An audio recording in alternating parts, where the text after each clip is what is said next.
Rukuni ruku qiling. Alloh sizga buyurgandek, Alloh meni rukumni yaxshi ko'radi deb turing. Ruku qilganingizda mana shu turishligimni deng, rukuni hay'atini eslang. Shuni Alloh sevadi.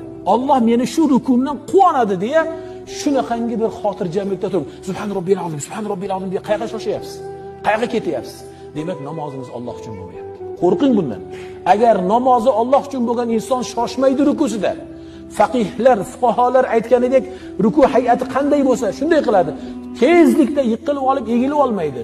Hali turishi bor. Tezlikda shoshib qiyomga turmaydi. Ohista, ohista Allohga bu so'zni aytayotganligini o'zi his qilib tursin.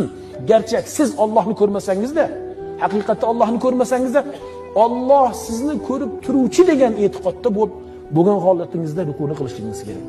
Subhana robbiyal azim. Subhana robbiyal azim. Subhana robbiyal azim deb qo'ymang yana. Zay bilan aytib qo'ymang. Yoki ba'zilar zoni chiqaraman deya subhana robbiyal azim deydi. Dot bilan aytadi. Unday demang, ma'no o'zgaradi unda. Subhana robbiyal azim demang, ma'no mutlaq o'zgaradi.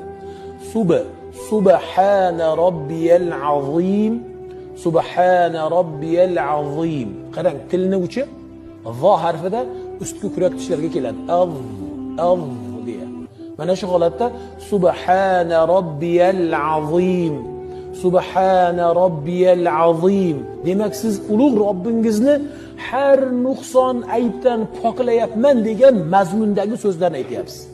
Subhana robbiyal azim derkansiz, azim Robbimni, ulug' Robbimni har nuqson aybdan men poklamoqdaman. Ey Robbim, butun nuqson aybdan, kamchilik, xato, nuqsondan men seni poklaguvchiman, men seni poklayman degan so'zni aytayotganligingizni biling-da, ana keyin rukularda huzur halovatingiz inshaalloh hosil bo'ladi.